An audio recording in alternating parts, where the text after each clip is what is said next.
introduction. Just to clarify, the Young definitions were very loose. Especially the last one. So I'm happy to be here, first time in Iowa State, in fact in Iowa. But I know a lot of people who at least passed through here, some of who I actually work with. And I just found out my colleague, Robert Arcak, was an undergraduate here a long time ago. And I didn't realize I was sitting in the Robert Arcak room for a while. So I'll tell you about that when I get back. So I come from a dynamics and control background, but I work primarily on control of networks and various types of networks. I'm not going to specify what, but you'll see some examples of networks that I'm talking about. So the challenge here is basically scalability, because the methods we have in control theory, both analytical and computational methods, they don't scale well to large systems. So when you talk about networks of dynamical systems, we're talking about huge dimensions, right? And so the challenge for me has been, how do we do something meaningful at that scale? How do we scale up our methods to these large systems? So basically combating the so-called curse of dimensionality in network control systems. So I've been active in this area for quite some time, but there are some common threads in the things that I've done. One of them is to overcome this lack of scalability. We use a compositional approach. We try to verify or design properties for smaller subsystems and be able to reason about the whole system by putting these pieces together. And the conceptual diagram is with Lego sets, right? So build smaller things and then put them together. The challenge there is, of course, how do you, now that they start interacting with each other, how can you make guarantees, taking into account interactions? Another key thing in my work is finding useful structures to find ways of dealing with this curse of dimensionality. In applications, you often have particular structures arising from the type of models that are used in this area, right? So can we identify useful structural properties that allow us to make things more scalable, and then step back and generalize those methods to larger classes of systems, of which that application area was just one example. So I like that stepping back step particularly, and we've done quite a bit of work doing that. But where do we find the structure, or where do we identify interesting structures? They're always in application areas and special types of models. So in the past, I've looked at, for example, multi-agent robotic systems. I still have some effort in that, although not as much as it used to be. I'm also currently working on synthetic biology. This involves the interaction of a large number of cells, and within the cell, a huge interaction among many genes. So there are large networks of interacting components arising there as well. I'm not going to talk about that today because that by itself is a separate talk. Recently, I've been spending a lot of time on control of traffic networks, vehicle traffic. Okay? And I'll give you a little bit of a glimpse of what we do in that area. I live off of an exit on 80, Campus 80. And when I was looking through these slides, I thought, I should change it to something. I should look at the map that, find something that goes through Iowa and change it so people can connect. I forgot, but happily I discovered 80 passes through too, so I should have pretended that I was 80 for you, but I didn't get there. So if you want to see me, you can take 80. All right, so there are two parts to this talk. And I think the abstract that was published focused maybe too much on the first one, but I'll get into the second one as well. In fact, maybe I'll talk a little more about the second part than the first one. So for the compositional analysis and verification that I was talking about, we'll be using a set of tools from control theory called dissipativity. So I'm going to give you a very quick review of that and how we made use of these tools in dealing with network systems, network control systems. In the second part, I'll talk about some more recent work using formal methods from computer science software verification for the purpose of control design. Okay?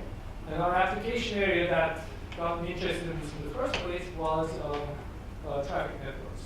I'll talk about that. So the first part, composition analysis using dissipativity.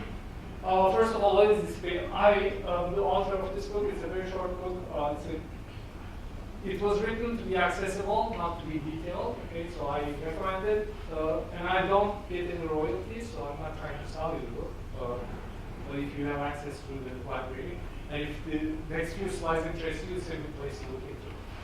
So what is dissipativity? That's a notion that comes from control theory. It basically characterizes a dynamical system that has inputs, and some of the variables in the dynamical system are defined as outputs of the system, those things that we care about, right? So dissipativity is a notion, I'll be a little more explicit on the next slide, that defines basically correlations between those inputs and outputs. So a dynamical system, of course, restricts the behavior of the output relative to the input. So in what ways can that restriction be defined? So dissipativity does that, and I'll briefly talk about that. So we use this notion to deal with network systems, use dissipativity properties of subsystems to be able to infer global network properties such as stability. Stability is the easiest thing to deal with usually, but we move into other properties such as performance, safety, and other things using similar tools. And anything I don't talk about in this talk is actually in that book. And the resulting tools make use of semi-definite programming. We also develop computational tools for these. And this book actually comes with some supplemental software, some MATLAB code that we can tweak, it's supposed to be educational. All right, so what is dissipativity? This notion is easier to define when you have a static system, meaning there are no dynamics in the system. The output is basically a function of the input, right? The definition of that is very simple. It's basically a quadratic inequality that restricts the input and output pairs. Okay, something like this.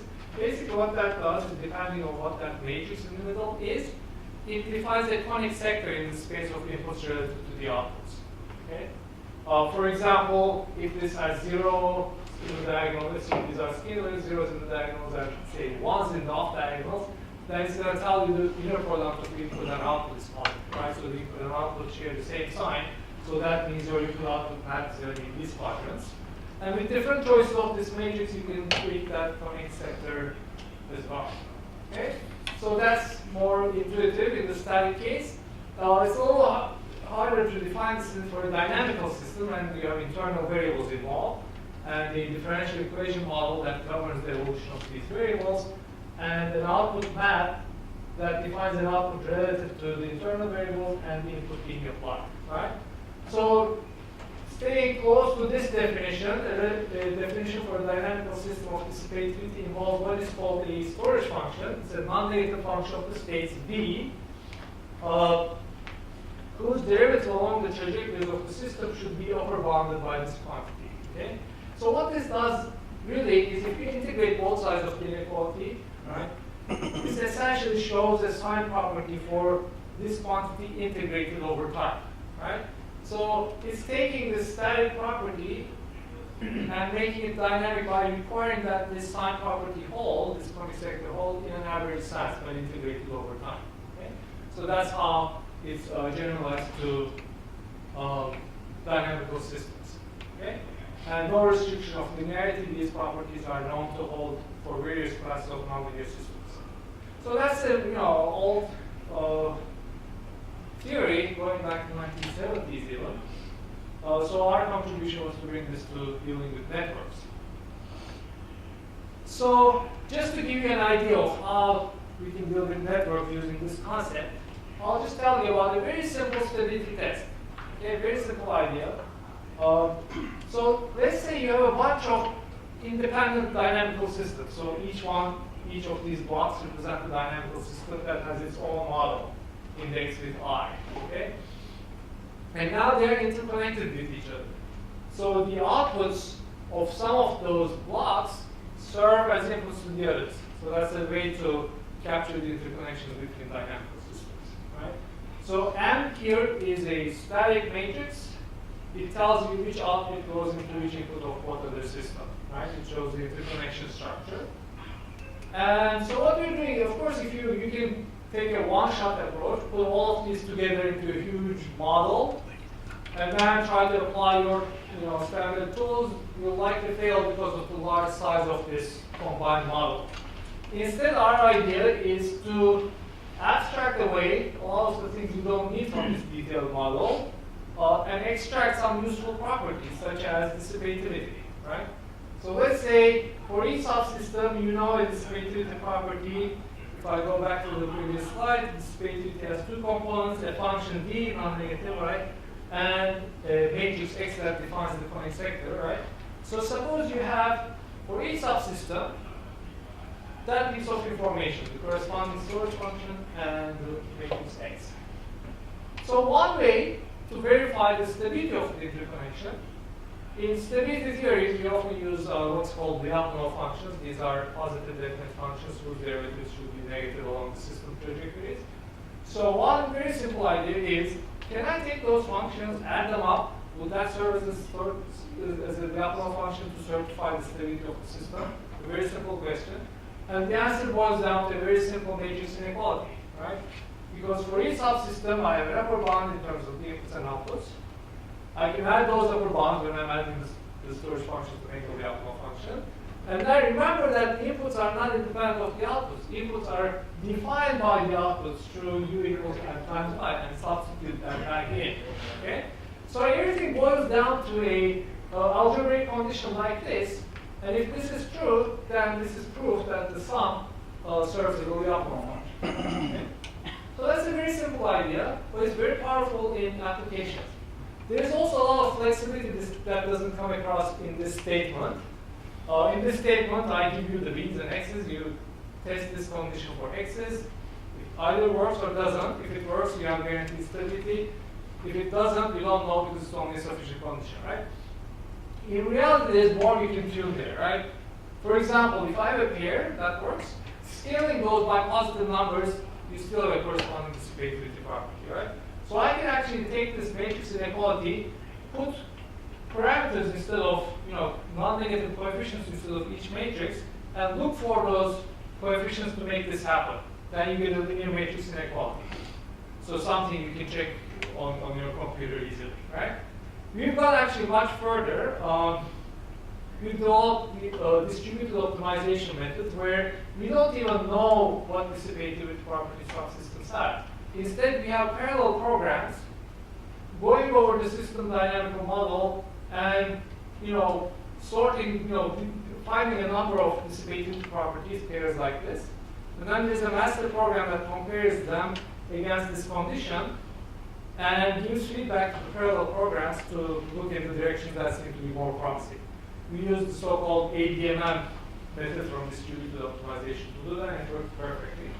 And in some cases, and I'm going to show you some examples of this, just knowing the structure of this M gives you an idea of what kind of dissipativity properties are compatible with that, and this property will come for free. Okay?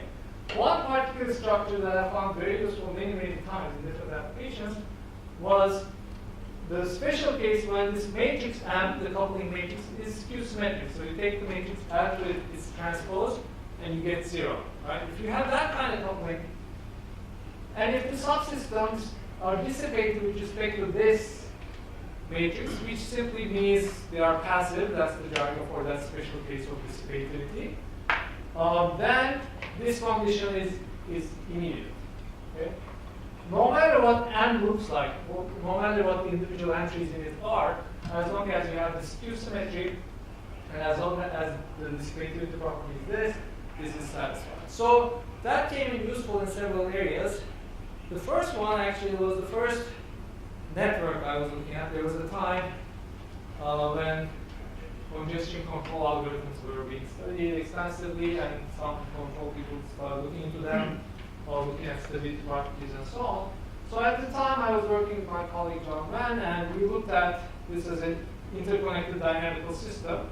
So basically, in a congestion control problem, the users have their update rules, such as TCP and things of that sort, right? And we have zillions of users using the same links, so these are all represented with a block in this diagram. And then the routers have their own update algorithms to determine to send back prices in the form of dropped packets and so on. And those algorithms go in here. So things like TCP, IP, and all that can be made to look like this interconnection diagram, where the routing matrix is a matrix that tells you which links a particular user is sending its packets through. Okay? So it has a 1 corresponding to the links that are used, and 0 for those that are not used.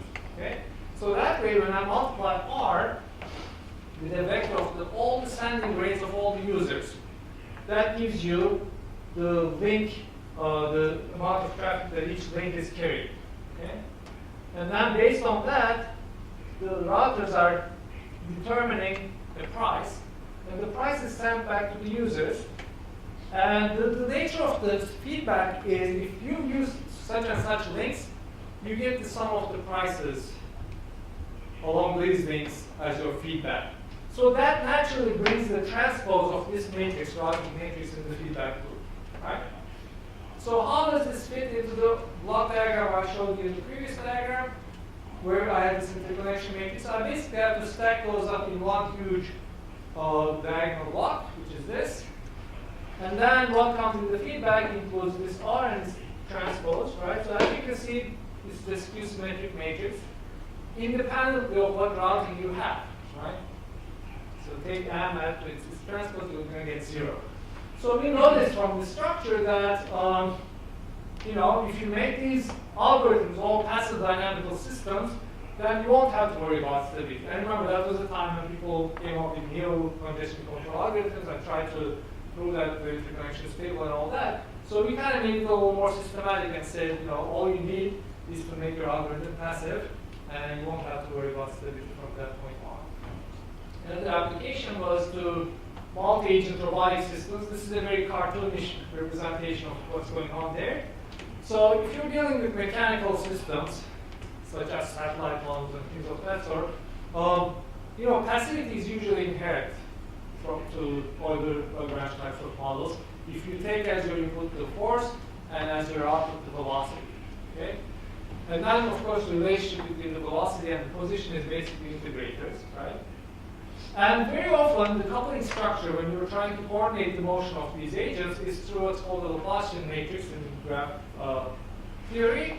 The Laplacian matrix can basically be decomposed into this form, where this E represents what's called an incidence matrix. It tells you which link each node is connected to, right?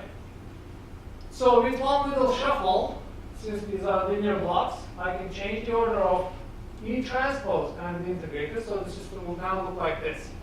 All that this has done, practically, is now instead of dealing with the positions, I'm dealing with, because of this multiplication, I'm dealing with the relative positions of the agents. Okay? And this is usually what people care about when you're coordinating the motion.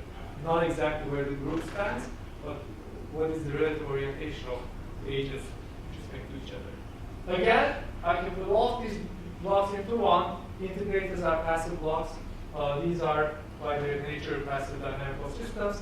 And the interconnection is of this form. Again, independently of how they are coupled, independently of the graph structure, this coupling matrix is skew symmetric. So passivity comes in very naturally. So this was, again, the starting point for several years of investigation, as a result of which we developed numerous tools that start from this picture and add more blocks to add robustness, to add adaptivity, and so on. So back then we published a book summarizing all these design tools for motion coordination. So I am still currently working on some applications of these methods, although not developing too many new methods in and of themselves. So one recent collaboration was with colleagues at the Center for Autonomous Marine Operations and Systems in Norway, where we were using it to coordinate the motion of several quadrupeds or except of okay, so here's one cool application of this actually that I really like. So in this, I don't know if I can play this. Yes, I can. So what's happening here is these quadcopters are actually catching a unmanned air vehicle and bringing it back. Okay? So the reason they are testing it here, but the reason is the applications these guys worry about, they're offshore. So they send UAVs from a ship, and it has to come back to the ship. In the past, they tried putting these nets on the ship. Captains don't like the UAVs flying into nets on the ship, so they want this to be done far away from the ship, and the UAV caught and brought back to the ship. So that's the main idea that they are applying this to. So we've been collaborating with them recently on this. So that's all I'm going to say about dissipativity. So this is the main idea, and there are some special structures where these tools can be applied as is. In other cases, you want to look for dissipativity properties with the help of distributed optimization methods. But the key is that this idea makes design, control, verification scalable to large systems. The second part is as a different flavor. I'm going to talk about control design using formal methods from software verification.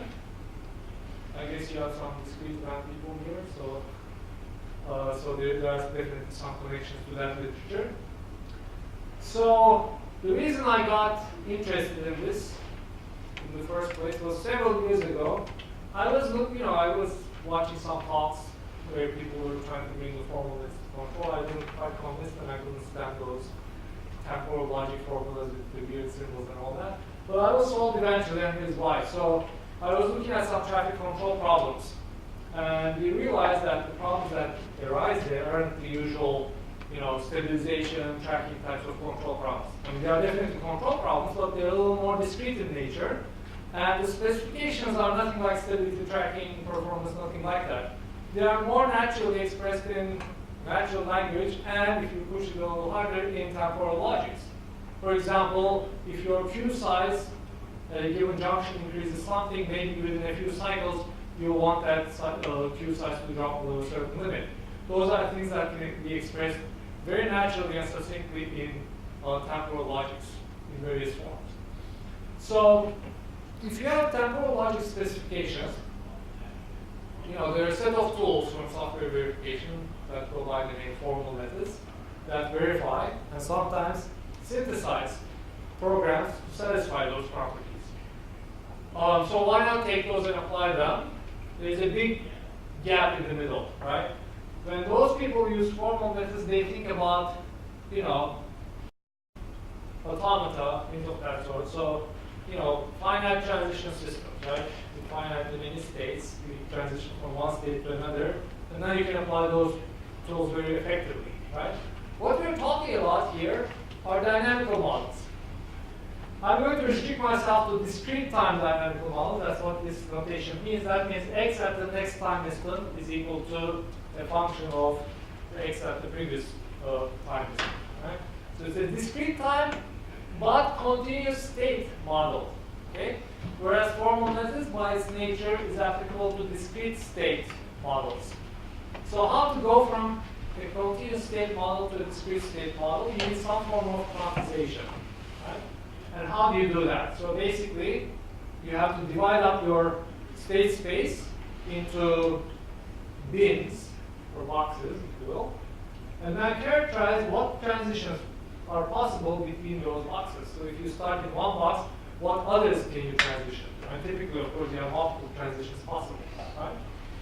And once you do that, if you can do the so-called finite abstraction step, which is what I just described, come up with a finite transition model based on the dynamical model. The rest is, I don't want to say easy, but it's, using off-the-shelf tools, okay? Using formal methods, and then you can even do your synthesis. And you get a correct by design construction of the controller that satisfies the temporal logic specifications, okay? But the abstraction step is the bottleneck. So early on, when we were looking at the literature, we tried to adopt some methods that use polyhedral methods for piecewise affine systems and so on. But even for piecewise affine systems, scalability is a big problem. So basically, you need to know the reachable set. So starting in, say, one of these bins, which is now one quantized state, right? Which other bins can I land in? In other words, what is the set of states reachable from this? So for a piecewise affine system, the answer is a polyhedral region. and you can do polyhedral operations to find the vertices.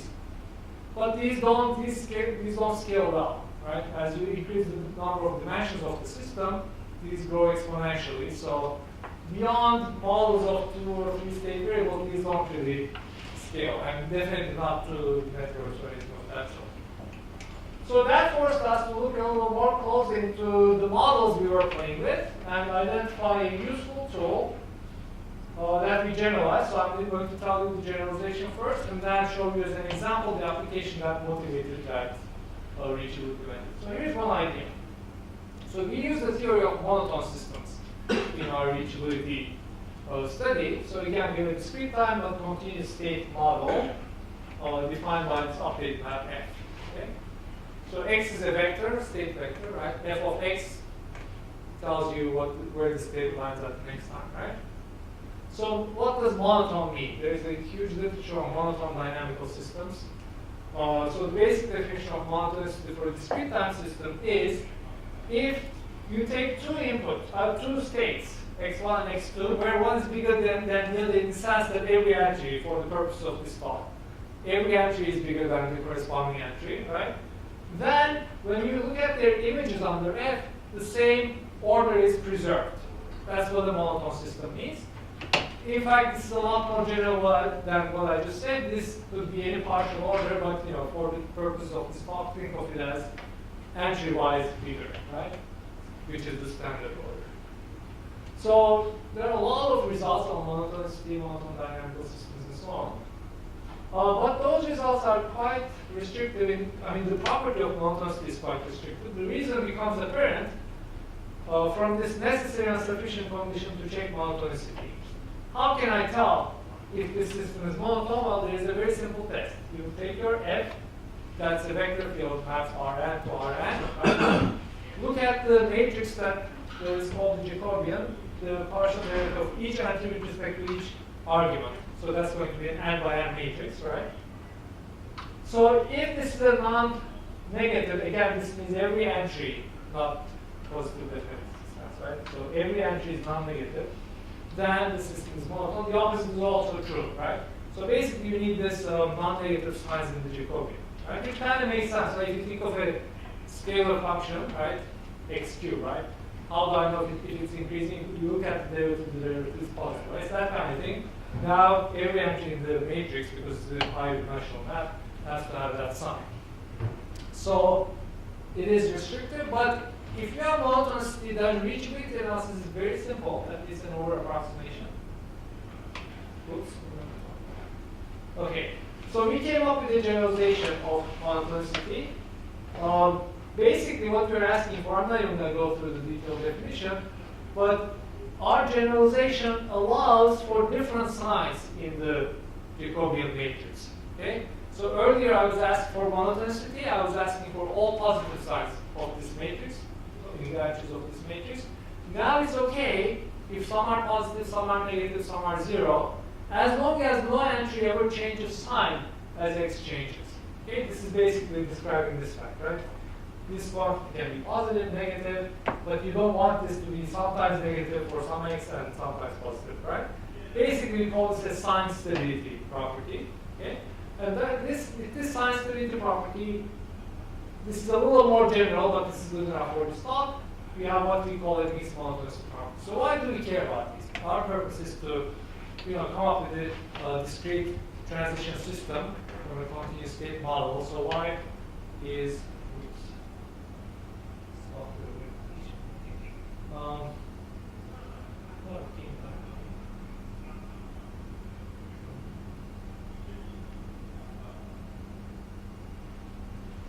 okay, so this is the slide. Hopefully we can come up.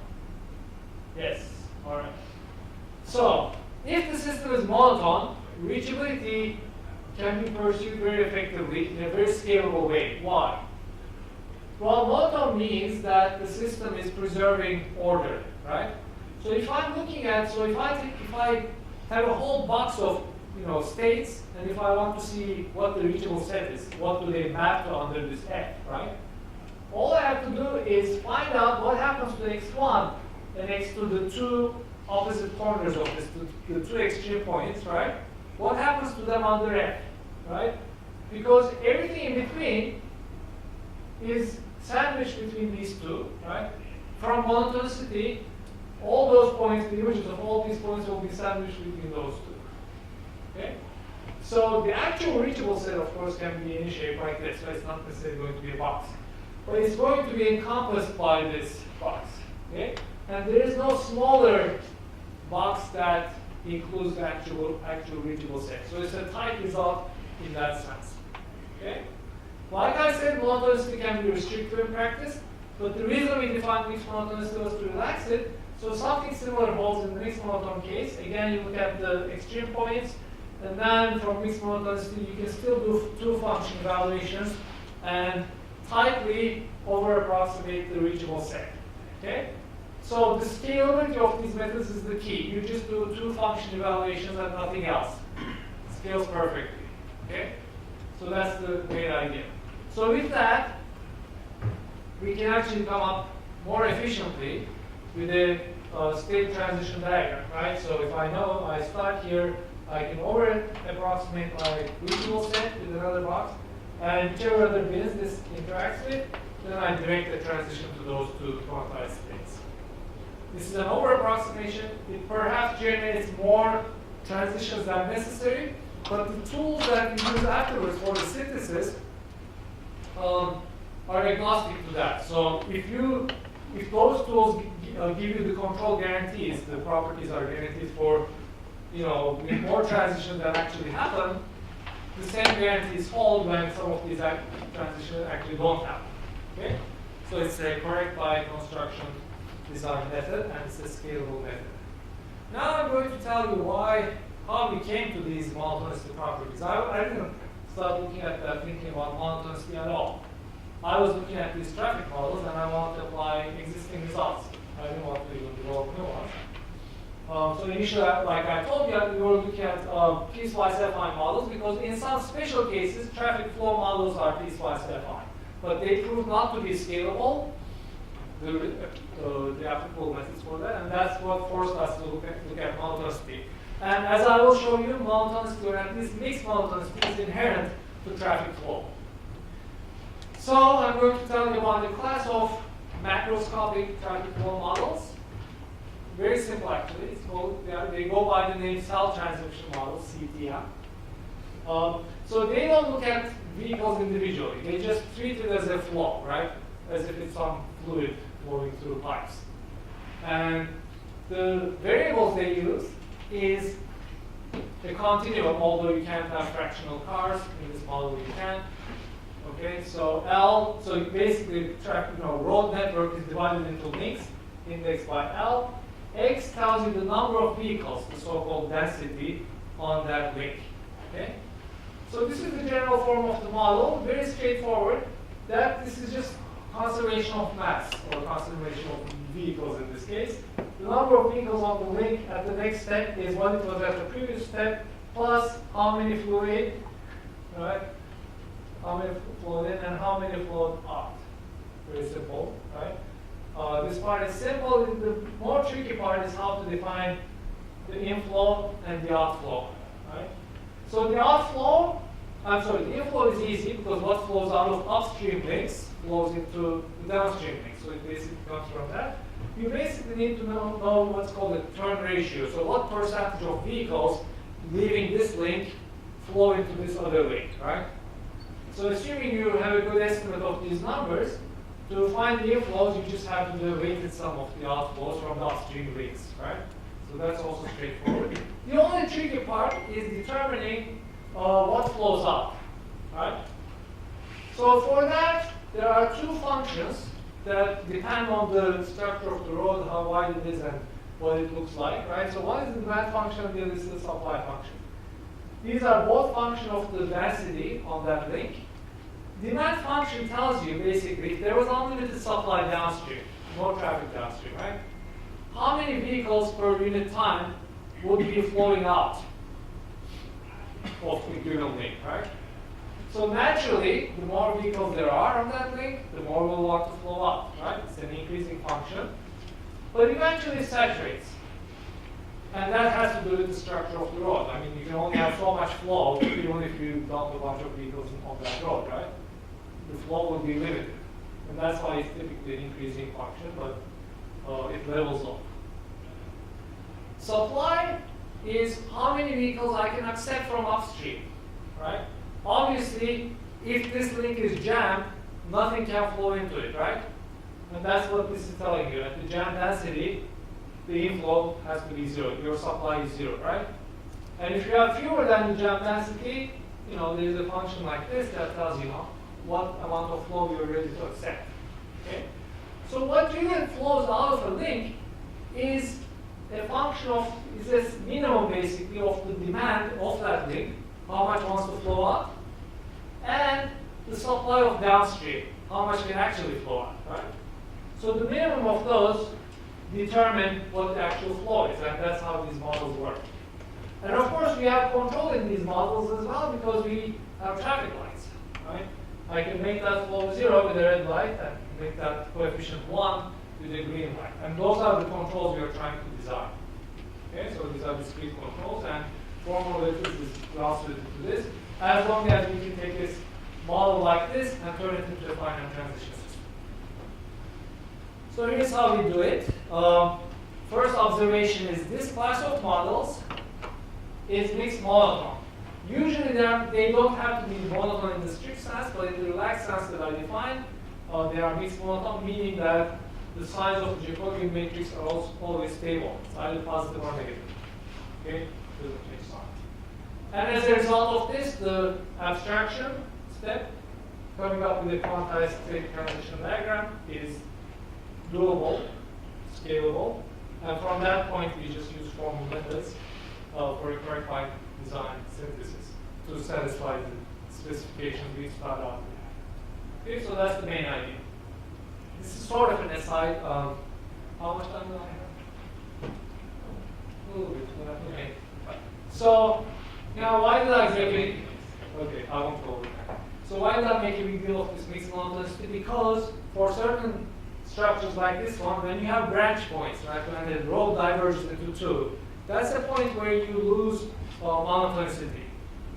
The reason is these models have a so-called first in, first out property, meaning that, say you want to go downstream to a road that is not particularly congested, right?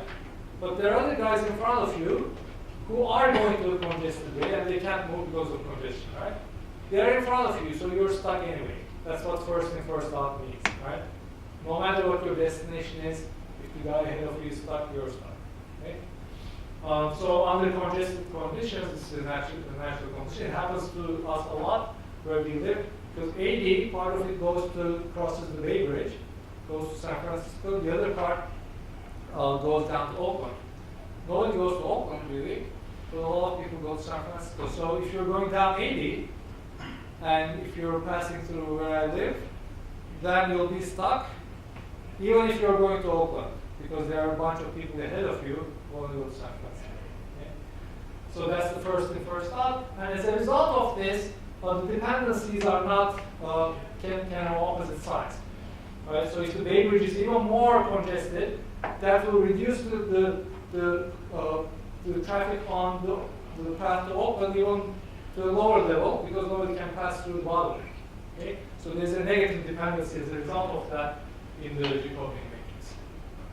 Okay, so control design for us is off the shelf. We basically use some existing methods for synthesis once we have the finite abstraction, so I'm not going to go into that.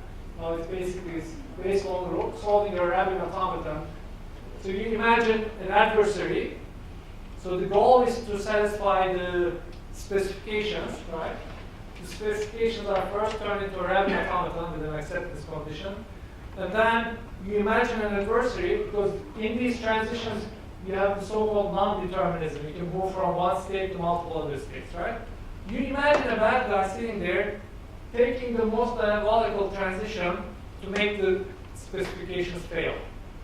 And then the control is the good guy who wants to select the control that wins nevertheless, despite the bad guy, right? So there's a game played to design the controller. Once it's designed, though, the structure of the controller is very simple. It's a lookup table, right? Now, it's just like, when you take control course, they teach you static controls, the constant gain multiplies the states, or they teach you dynamic controls where there's a, observer or something you build into it, right? There's dynamics inside the controller. So this is like a dynamic controller because we need a copy of this random automaton that encompasses the specifications. And then we also need to keep track of where which state we're in, right? It's quantized, but we still have to do it. And then there's a lookup table that looks at what's happening in this automaton, and that looks at what state we're in, and spits out the control action accordingly. Okay? So here's a simple example explaining all of this. So, I don't know, not 10 links here. And without these monotonicity ideas, nothing would be applicable beyond 2 or 3 links, right? Even this is a big deal. So here are a few specifications. So we imagine here what's called an arterial road that leads to a highway. So in rush hour, this will have a lot of traffic, right? And this is perhaps a residential area, and these are side roads that aren't as active, but nevertheless they need green time now and then, so people can get home, right? But the priority is to keep the flow going on the arterial. So the second bullet point is asking basically to keep this uncongested and flowing, right? For some reason you want to keep the number of vehicles on each link under 30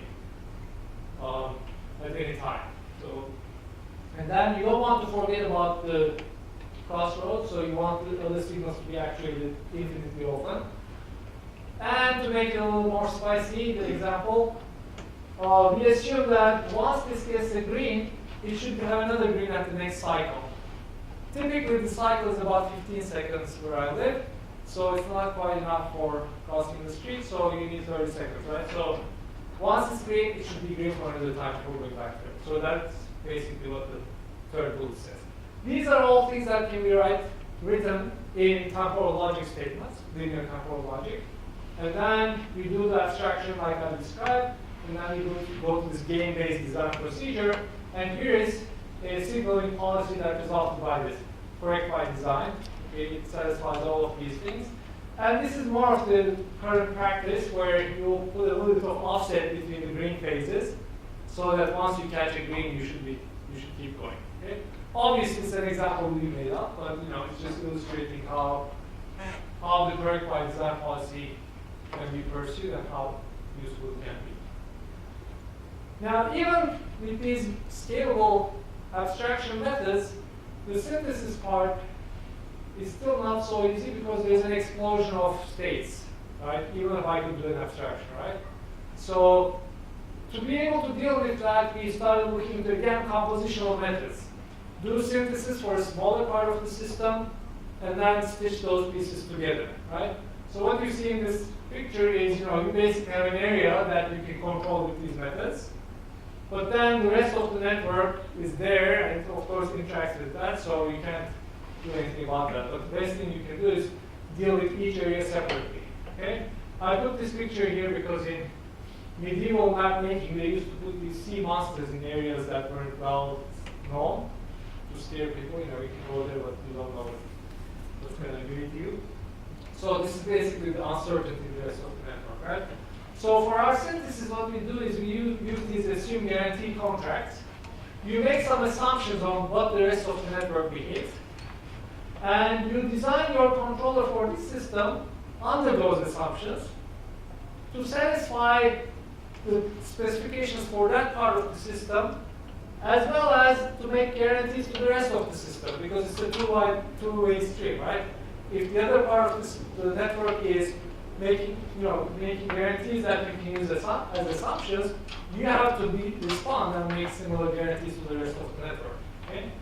So we use that formalism, and we have quite a few results that we summarize in this paper. I'm not going to go into the details, but compositionality comes into here in that sense. So conclusions. The general research agenda is control and verification for large systems. And to deal with the scale, and the applications are typically to multi-agent systems and transportation. To deal with the scale, we use compositionality, and we use specific system structure whenever we can identify useful ones. Now, you've seen glimpses of each bullet point, special structures and compositional methods. Just the last slide was an example. And then using a special structure, you saw that in the case of monotonicity, these properties came from traffic networks. They were natural data. And these are some of the references for further reading if you're interested. These are both Springer books. This is a short one. And this one is a review article about the second part of my talk that was published in IEEE Control Systems magazine this time last year. So it's pretty comprehensive, and we have these sidebars that explain some of the underpinning tools, such as formal methods, some of the design methods, and so on. Okay? And all three were, I only mentioned these three because we made an effort for each one of them for accessibility. Okay, good talk. Thank you.